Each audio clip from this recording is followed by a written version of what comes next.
The day I heard sirens near my dock, I figured someone had flipped their kayak or gotten a little too tipsy on a paddleboard. I wasn't expecting two sheriff's deputies to march down my private trail asking about a noise disturbance from unauthorized jet skiing. According to them, the HOA had filed a formal complaint, said I was violating community water regulations and disturbing the peace. That might have made sense if the lake actually belonged to the HOA. But here's the twist, it doesn't. This so-called enforcement may look like your typical HOA rule checking, but it's not what you think because they didn't realize I own the ranch, the lake, and the deed that proves it. And by the time the cops realized who they were talking to, the real trespassers weren't on jet skis. They were sitting on the HOA board at my name's Clay Whitman, and this land. Every winding trail, every cypress shadow, every ripple of lake water catching the morning light isn't just property to me. It's legacy. I didn't grow up with a silver spoon or a family crest carved above a fireplace. What I had was a grandfather named Vernon Whitman, a man who believed in three things. Land doesn't lie, lakes don't cheat, and hard work leaves the kind of mark no one can steal. He bought this ranch in 1967 with everything he had.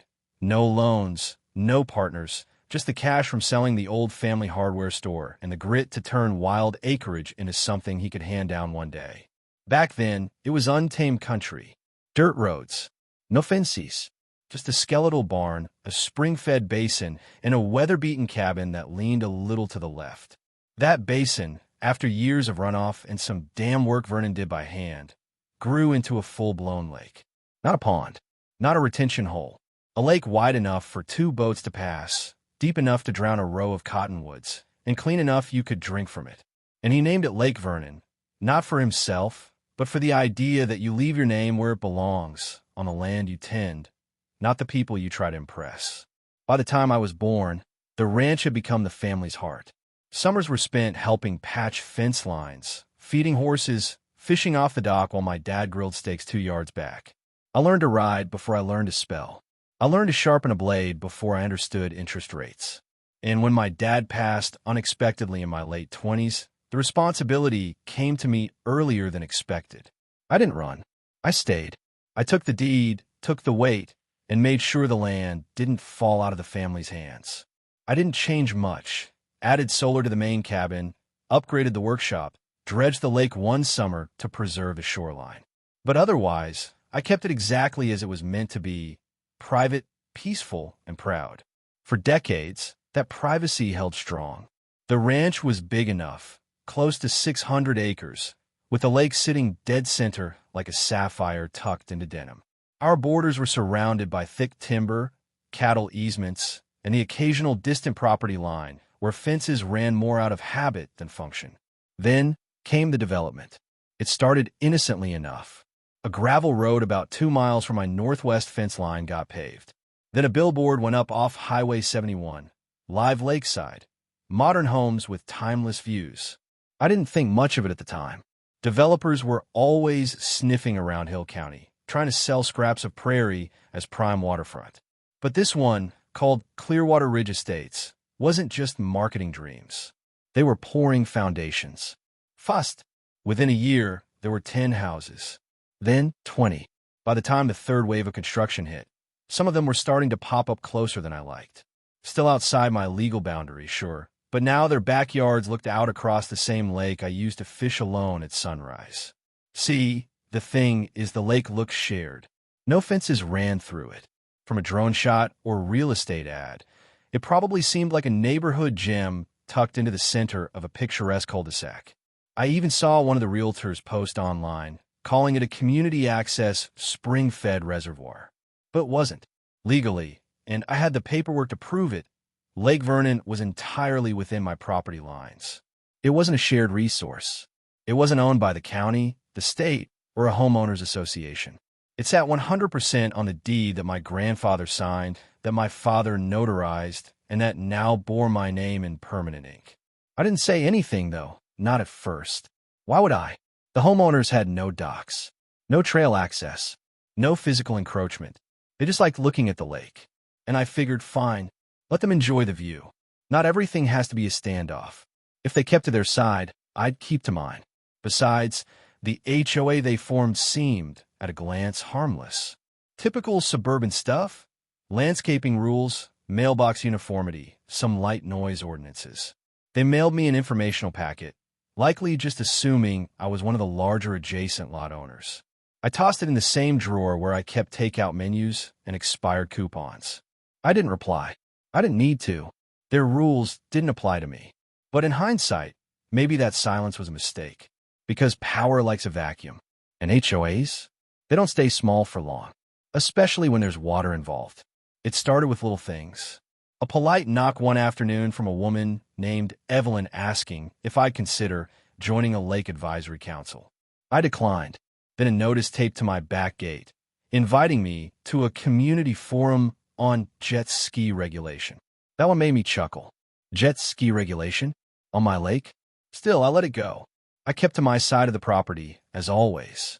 I mowed my trails, fixed my fence, and spent evenings cutting across the lake on my jet ski, just like I had for years. Wind in my face, no one around, just me and the echo of horsepower bouncing off tree trunks. I figured they'd get used to it. That would become background noise to them, like birds or wind chimes. But they didn't get used to it. They got organized. The morning it started, I had no idea a storm was brewing. It was a Friday, just past 10 a.m., and the sun had finally broken through 3 days of muggy cloud cover. The lake shimmered like glass, untouched and inviting. I just finished patching a sagging fence post near the East Trail and figured I'd reward myself with something simple. 15 minutes on the jet ski. Nothing wild. No music. Just the engine's low roar and the kind of breeze that you feel in your teeth. I've been riding jet skis on Lake Vernon for over a decade. My grandfather never allowed motors when I was a kid, strictly paddles, oars, or canoes. But once the property passed to me, I carved out a small section of the shoreline and cleared a ramp. Nothing commercial, just a launch for me and, on rare occasion, a visiting friend. That morning, I cut across the lake in wide, lazy loops. Not even at full throttle, just letting the wind roll over me, the smell of pine and fresh water in the air. Pure freedom. But on my third pass, I noticed them 3 figures on the opposite shore. They stood near one of the newer homes that backed onto the lake's northwest edge. 1 man, 2 women, arms folded. One had binoculars. Another held up a phone like she was recording. I gave a casual wave, but got nothing back. Didn't think much of it. Maybe they were curious. Maybe they thought I was a trespasser. Wouldn't be the first time someone assumed the guy on the jet ski wasn't supposed to be there. I parked the ski and went back to work on the trail. The next day, I found a laminated notice zip-tied to the cedar post near my back gate. The HOA logo was printed in red at the top. The language was firm. Notice of violation. Community quiet hour disturbance. You have been observed operating a motorized watercraft during designated quiet hours. This disrupts the peace and tranquility of the Clearwater Ridge residential community. All residents and adjacent landowners are expected to comply with HOA policy and preserve shared enjoyment of the lake. The letter wasn't signed. No contact number. No official stamp from any legal authority. I stared at it for a long time, then pulled it down, folded it once, and tossed it into the fire pit without saying a word. They didn't understand. They didn't even ask. But they were just getting started. The following Monday, I was refueling the jet ski at the shed when I noticed a man standing just outside my fence line. Mid-40s, polo shirt tucked a little too tightly into khakis. Clipboard. Cheap sunglasses. "Can I help you?" I asked, stepping forward. "I'm Jeff Morton," he replied. "I'm the HOA compliance chair for Clearwater Ridge." "Not part of Clearwater Ridge," I said flatly. "I understand, but your activities on the lake are impacting homeowners within our jurisdiction." I raised an eyebrow. "Activities? We've received multiple complaints about noise and wake damage. Your jet ski is causing shoreline erosion and violating the community's peace expectations." I looked at him for a long second. "Jeff, let me stop you right there. This lake? It's on my deed. I own it. Every square foot of it, including the water you're looking at. Your jurisdiction ends at your last backyard." He frowned. "That lake has been used as a community amenity for over a year now. If you're unwilling to coordinate, we'll be forced to escalate the matter. Go ahead, I said, turning back toward the shed. Just make sure you're escalating in the right direction. I didn't hear from Jeff again. But the HOA? Oh, they escalated. 3 days later, I got an envelope in the mail. Certified. The return address was a law firm I didn't recognize. Inside was a formal cease and desist letter claiming I was engaging in disruptive watercraft activity on a shared natural resource. They accused me of unsafe operation, noise pollution, even trespassing. That's when I knew they were either delusional or testing me. I contacted Julia again, the same land attorney who helped with my grandfather's estate and the property conservation paperwork. I forwarded the letter to her and waited for her response. It came in all caps. This is bluffing. They have no grounds.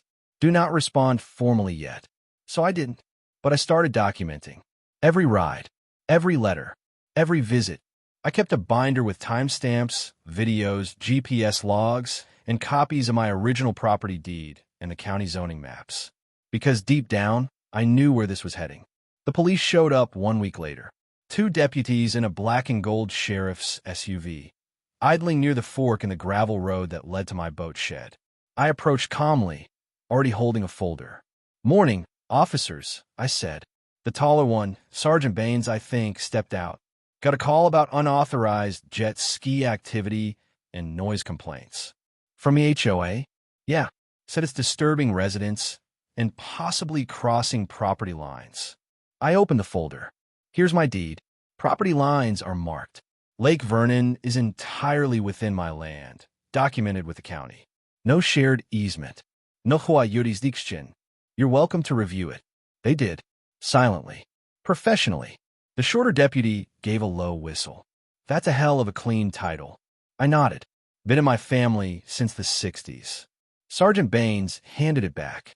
Looks like the HOA's overreaching again. This happen often? He shrugged.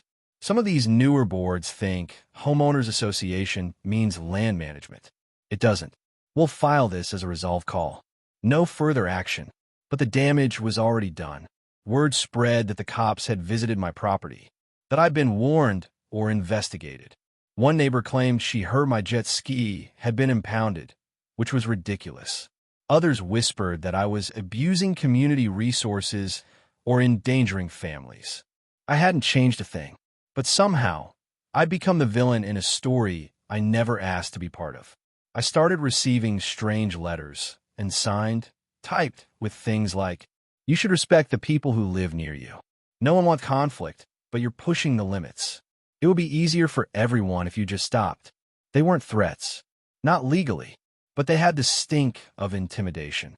That's when I decided to stop being quiet. When someone calls the cops on you for using your own lake, you have 2 options. Lose your temper or get to work. I chose the second. The thing about owning land is that it's not about what's obvious. It's about what's provable. A sunset over a lake is beautiful, sure, but a legally binding line drawn in black ink on a county map? That's power. That's defense. And if the HOA wanted to test boundaries, I was going to make damn sure they knew where mine ended, and theirs didn't begin. I started by pulling every document I had, going back to the very beginning. My grandfather Vernon's original purchase agreement from 1967. The county issued parcel maps from the 1980s. The zoning reassessment from 1999. The conservation designation paperwork I filed 3 years ago. All of it showed the same thing. The lake was entirely inside my property. Not adjacent. Not bordered. Inside. Like a jewel in the middle of a ring. I highlighted every reference to Lake Vernon. Scanned and digitally archived every page. Then I submitted a request to the county recorder's office to pull any easements or right-of-way agreements ever filed on the property. Their reply came 2 days later. No shared use rights. No public access. No easement filed or granted, meaning the HOA, or anyone else, had zero legal basis for using or regulating any part of the lake. But I wasn't finished. Next, I dug into Clearwater Ridge's documents. Not just their public HOA charter, but everything I could get my hands on. Meeting minutes posted on their website, newsletters, even promotional materials from their original developer. That's when I found a red flag. In a 2021 digital brochure, Clearwater Ridge had advertised select homes with premium lakefront access to Vernon Lake. The phrasing was subtle, but the implication was loud. And the render they included? It had my lake shaded in blue with the caption, Community Amenity Zone. I nearly choked on my coffee. It was a fake. Not only did they have no rights to the lake, they were marketing it like it was theirs. I dug deeper, found a neighborhood map used at open house events. Aerial view labeled Lake Commons. No reference to private ownership, just lot lines drawn around a body of water they didn't control.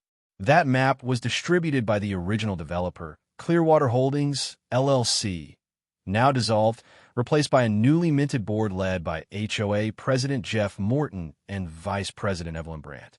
I saved everything, screenshots, downloads, file backups. It was a textbook case of misinformation. They weren't just misinformed. They had been lying. Intentionally or not, they'd created a narrative that the lake was public or shared or regulated by the HOA. And the newer residents believed it. But belief doesn't hold up in court. The ids do. I contacted Julia again, my trusted land use attorney, and sent her everything. This is better than I expected, she said. You have them dead to rights. False claims, misrepresentation, property overreach. We could go full-blown lawsuit. I don't want money, I told her. I want them to stop. Publicly. Permanently. Then we do it in stages. Formal demand letter first. Include your deed, the maps, the easement report, and a cease and desist. No negotiation. Just truth and law. We drafted the letter together. Calm. Clear. Ironclad. Asterisk to Clearwater Ridge Homeowners Association, Board of Directors. From Clay Whitman, legal landowner, parcel IDHC 2401. This letter serves as formal notification that all watercraft activity, jet skiing, and lake usage by myself on Lake Vernon occurs exclusively on land privately owned by me, as documented in the attached legal deed and zoning map certified by Hill County. Your HOA has no jurisdiction over Lake Vernon. You do not own, manage, or hold rights to any part of it. Furthermore, any claims made in writing or speech that imply otherwise constitute misrepresentation and legal overreach. Effective immediately, you are to cease. All complaints filed against my private usage of the lake. All representations of the lake as community or HOA-governed property. All communications suggesting that I am subject to HOA enforcement actions. Failure to comply will result in legal escalation including, but not limited to, defamation claims, civil trespass charges, and injunctive relief. Asterisk. We printed 20 hard copies, one for each board member and department. We sent a copy to the sheriff's office and the county clerk, just to put it on record. Then we posted a digital version online, right next to a scanned copy of the deed. No drama. No insults. Just the truth. And people noticed. The first message came from a guy named Tom from Lot 8. I never met him before. Didn't know you own the whole lake. Thought it was HOA property. Sorry for all the noise. That jet ski doesn't bother us. Then from a woman named Ellie on the eastern row. We were told the lake was shared. Never saw the actual documents until now. This changes everything. That was just the beginning. Within 48 hours, the online version of my post had over 150 comments. Some defensive, some embarrassed, some just stunned. Many residents had genuinely believed they were living next to a public or shared body of water. Others admitted they'd been sold on lake access during open house tours. But the most telling comment came from a former board member, anonymously. Karen told us not to ask about the deed. Said it was already handled. I think she knew. I started getting calls, emails, a few handwritten letters in my mailbox, some apologizing, some just asking if they could still paddleboard quietly along the edge. I didn't reply yet, not until I saw the HOA's response. It came in the form of a weak, vague email blast. Asterisk, Dear Clearwater Ridge residents, we have recently been made aware of an ownership clarification regarding Lake Vernon. While previously believed to be a shared recreational feature, updated documentation confirms that the lake is privately held by a non-HOA member. We apologize for any confusion this has caused and ask that residents refrain from engaging in activities that may interfere with private property rights. Asterisk. No admission of guilt. No apology for the police. But the wording was enough. It was the first time they acknowledged I wasn't under their control. But I wasn't done. With Julia's help, I filed a notice of property boundary enforcement with the county. It didn't change the deed. It simply made it impossible for the HOA to claim ignorance again. I had a new sign made and installed at the lakeside trail closest to their lots. Private lake. Access by permission only. Trespassers will be prosecuted under County Ordinance 41.7. I didn't put it up with pride. I put it up because I had to. Because sometimes peace only comes after you build a fence. Not from fear, but from fact. I still ride my jet ski. I still fish at dawn.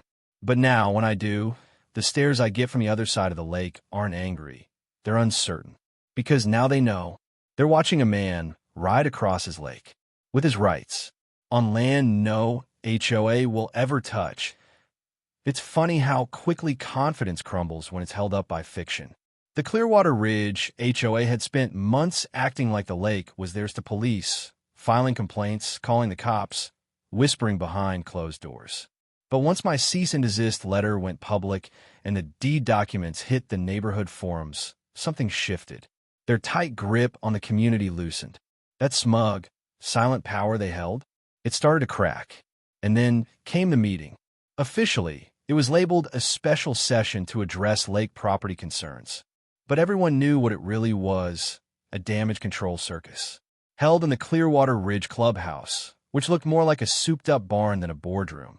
It was packed shoulder to shoulder. Residents filled every chair, every hallway, every open doorway. Some brought lawn chairs. Others stood near the back with arms crossed, clearly waiting to see who'd blink first. I wasn't on the official agenda, but I came anyway, dressed in boots, denim, and a clean button-down shirt. No theatrics. Just me and a leather folder tucked under one arm. The same one my grandfather used to carry his land documents in. When I walked in, the noise dulled. Eyes turned. Some curious. Some sheepish. A few downright nervous. I saw Jeff Morton, the HOA compliance chair, standing near the front, flipping through papers at the podium like a man searching for a lifeline. Beside him sat Evelyn Brandt, vice president, her jaw tight enough to snap steel. They started the meeting with a bland welcome and a vague statement. There's been a lot of confusion recently regarding the lake, and we'd like to address concerns, clarify misinformation, and ensure we're moving forward in unity. Unity? I nearly laughed. After a few recycled phrases about neighborly respect and miscommunication, they opened the floor for public questions. That's when I stood. Not slowly, not with hesitation. I just rose, walked up front, and laid the folder on the podium in front of Jeff. He looked startled. "Mr. Whitman, this isn't a legal hearing." "No," I said, "but it's the place where you made legal claims. So let's clear them up." I opened the folder, pulled out one sheet, and held it up. This is the original deed to the Whitman Ranch, filed in 1967 and reaffirmed in every zoning update since. Lake Vernon sits entirely within my property. It is not, and has never been, community property. You know this now. I pulled out another paper, the certified parcel map, stamped by the county office. This shows the boundaries. As you can see, not 1 square foot of the lake touches your development. You've been issuing complaints, calling law enforcement, and distributing false maps implying otherwise. I held up the HOA's own promotional flyer, one I'd printed from their website. This brochure describes community access to Vernon Lake. It shows my lake. Your sales materials, newsletters, and committee minutes have all referenced it as a shared resource. That is a lie. And it's not just a mistake, it's misrepresentation. A few murmurs rippled through the crowd. I wasn't yelling. I didn't need to. The paper did the yelling for me. Jeff cleared his throat. "Mr. Whitman, while we appreciate your perspective, the board was operating under information provided by our initial developer. That developer is dissolved. And even if they weren't, your board continued to represent false jurisdiction. You called the police. You told residents I was trespassing, on my own land. That's not a misunderstanding. That's a smear campaign. That was when the door opened. Two uniformed sheriff's deputies walked in. I didn't call them, but someone did. The room stiffened. The lead deputy, a tall, even-tempered man named Baines, walked to the front and nodded to me, then to the crowd. "I'm here because this has officially crossed into legal territory," he said. "I've reviewed the property records myself. The lake in question is private. The sheriff's department confirms Mr. Whitman's ownership and rejects the HOA's complaints as unfounded." You could feel the oxygen leave the room. He turned to Jeff. "Any further attempts to interfere with Mr. Whitman's lawful use of his property will be treated as harassment. If another false call is made, you won't be getting a courtesy visit next time. You'll be getting served." Jeff turned white. Evelyn tried to say something, but her voice cracked and she sank back into her chair. I took one last look around the room. "I'm not your enemy," I said. "I've lived on that land since I was a boy. My grandfather built that lake. We've protected it, preserved it, and never once restricted the view or enjoyment of it from anyone who treated it with respect. But you crossed the line. You told people lies. You made me the villain because I didn't bend to rules that don't apply to me." I paused. "Well, now you know. And now, so does everyone else." I left the podium. Didn't linger for applause, though I heard more than a few people clapping. Others just nodded. Some looked away, faces flushed with embarrassment or shame. But the point had been made. Clear, final, undeniable. By the next morning, the board issued a formal retraction. They called it a jurisdictional clarification, but everyone knew what it meant. They admitted they had no authority over Lake Vernon. They stopped all references to it in official documents. The HOA Compliance Committee was suspended pending an audit. And Jeff, he stepped down 2 weeks later. I got a letter from Evelyn. Handwritten, apologetic. She said she didn't know the full story and regretted following bad information. She asked if she could stop by sometime to see the lake just as a neighbor. I haven't decided yet. Not because I'm bitter, but because respect, like land, is something you earn, not something you stake a claim to with gossip and printed pamphlets. What matters is this. I didn't raise my voice. I didn't throw punches. I didn't need to. All I had to do was hold up the truth, one sheet at a time, and let the fiction collapse under its own weight. After the meeting, things didn't go back to normal. They got better. The fallout came swift and hard for the HOA board. Word spread through Clearwater Ridge faster than they could spin it. Residents who'd quietly gone along with the anti-jet ski complaints began asking real questions. How could the board not know the lake was private? Why were they using HOA funds to print materials about shared lake access? Who approved the complaint calls to the sheriff's office? At the next open board session, several homeowners stood up and demanded a full review of communications between the board and the developer. They wanted to know how long the lie had been going and who had benefited. Jeff Moore never showed up. He resigned quietly the week after the public meeting, citing health concerns and unreasonable community pressures. Evelyn hung on for another month, but by then she'd become a figurehead, polite, present, but stripped of authority. When she finally stepped down, no one asked her to stay. The HOA held a special election to fill the seats. This time, the candidates weren't power-hungry or agenda-driven. They were teachers, retired veterans, a librarian, people who wanted peace more than control. Meanwhile, I made a few changes of my own. I had 2 signs custom-made, nothing gaudy, just tasteful and firm. One stood at the main lakeside trail that backed up to the neighborhood lots. Private property, Lake Vernon. No public access without permission. Whitman de Honch, 1967. The second I installed near the boat ramp. Notice, this is a privately owned water body. Unauthorized use will be treated as trespass under HC Ordinance 41.7. I didn't do it to intimidate. I did it to clarify, because vague boundaries are what got us here in the first place. I also put up a new split-rail fence along the western slope. Not to keep people out, but to visually mark the transition from HOA lots to Whitman Ranch. Nothing says this far, no farther, like a fence built from your own land's timber. The difference was immediate. No more letters. No more strange cars creeping up the gravel drive. No more binoculars or phone cameras pointed across the water. Neighbors who once avoided eye contact at the gas station started offering polite nods. A few even stopped by with small peace offerings, fresh eggs, a loaf of banana bread, a six-pack from the local brewery. One older gentleman from Lot 14 knocked on my gate and asked, sheepishly, if his granddaughter could sit on the dock for her senior photos. Only if it's not too much trouble, he added quickly. I thought about it for a second, then smiled. Of course she can, I said. Just ask next time. And that became my new policy. Ask first, respect the land, and you're welcome. No long speeches. No formal contracts. Just neighborly terms, the way it should have been from the start.